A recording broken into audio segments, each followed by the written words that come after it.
Hi, my name is let's say Alexei. It doesn't matter. What matters is what I want to tell you. This isn't a script. It's not fiction. This is my life. Or rather, what's left of it.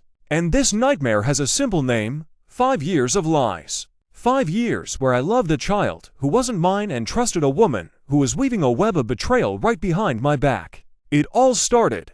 No, actually, the nightmare started much later than I realized. It all began, like for many, seemingly beautiful, Anna, my high school sweetheart. We'd been together since we were 17. We went through everything: youthful stupidity, the poverty of the first years, moving around. I worked myself to the bone on construction sites, first as a laborer, then worked my way up to foreman. All for her, for our dream of a home, of stability. And then, it seemed, the dream had come true. An apartment, a car, and the main treasure, our son, Maxim. He was born 5 years ago. I remember that day like it was yesterday. Tears of joy, her tired smile, that tiny bundle in the blankets. I felt like a king, a protector, a father. Maxim became the meaning of my life. Every scar on my hand from work, every sleepless night over estimates, everything was justified by his laughter, his first steps, his daddy. I told everyone about him, carried his photo in my wallet like a happy fool. Anna seemed like the perfect mother, the caring wife. We argued, of course, like everyone does. But I believed we were unbreakable, that we were a team. How wrong I was. The cracks appeared unnoticed. About a year ago, Anna became different. She stayed late after work more often. She worked as a manager in a curtain salon. Difficult client, meeting with a supplier, helping Kate. She called less often. When she came home, she smelled of unfamiliar perfume.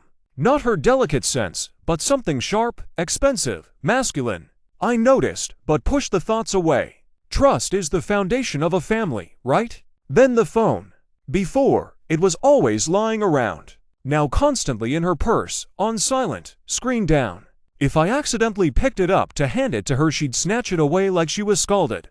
Don't touch it, it's personal. She'd snap nervously. Personal. From her husband. That raised alarms. But the real blow came later. She said she was going to a corporate retreat for the weekend. Overnight. All the girls from the salon. It'll be fun. I nodded. But something inside me clenched. Intuition. Premonition. I called her friend Kate the next day, who was supposedly also there. How's Anna doing? Didn't drink too much. Kate was surprised. What Anna? There was no corporate retreat for us. The world stopped for a second. I mumbled something about a mistake and hung up. My hands were shaking. She was lying again. Where was she? With who? I didn't sleep that night. Sat on the kitchen. I remember it clearly. 3 o'clock in the morning. My head was a mess of anger, fear, disbelief. A beer in my hand, but I couldn't drink. I felt sick. I stared at the photo of the three of us on the fridge. Maxim was laughing. My fortress turned out to be a house of cards. And then, the phone rang. Sharp, piercing in the night silence. My phone. An unknown number. My heart was pounding like crazy. Who calls at 3 in the morning? I picked up. Didn't even get to say hello. In my ear a male voice. Hoarse, drunk, arrogant, and damn familiar. Sergey. Her ex. The one she dated before me. The one she claimed she hadn't seen in 100 years and hated. Anka. Hi, missed you. Where you hold up? Was starting to think you got stuck with that sucker husband again? Ha. So how is he, cuddling his little son? Funny stuff. So when are you gonna tell him that little Max is mine?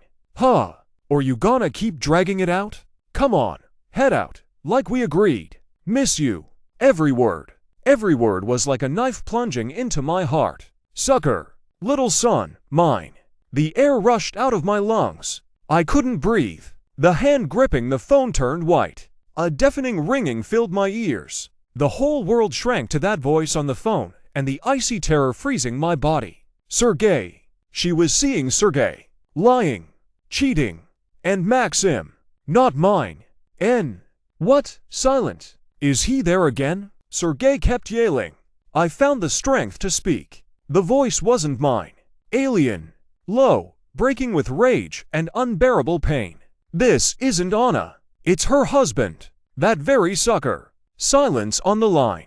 Then a short, vicious chuckle. Oh. Hello, Alexei. Well, pleasant news. Feeling like a daddy.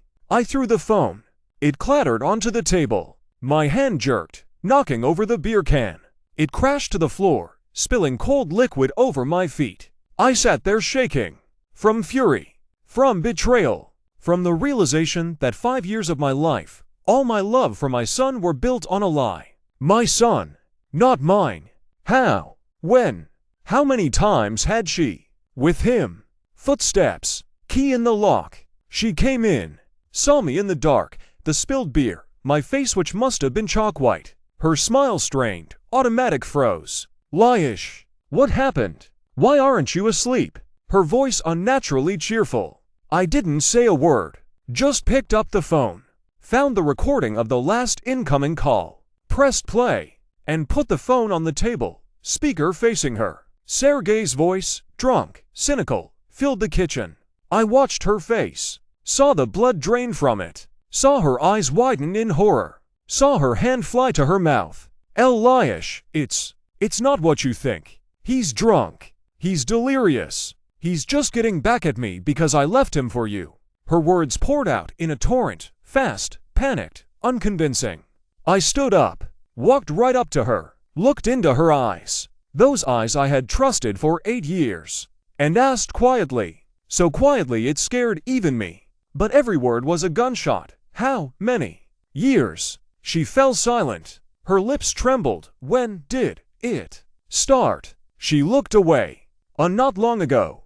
A couple of months. I got confused. He found me, started stalking me. Lie. I shouted so loud she flinched. His voice. He knows about Maxim. He said 5 years. 5 years. Anna, answer me. Is Maxim my son? This was the main question. The question on which everything depended. I looked into her eyes, searched for any spark of truth, any drop of hope, but I saw only fear. Thick, sticky lies, and guilt. She didn't say yes. She didn't say no. She just cried, fell to her knees, grabbed my legs, sobbing, "Forgive me. Forgive me, Lyish. I didn't want to. I love you." He threatened me. I didn't know what to do. Her silence on the direct question.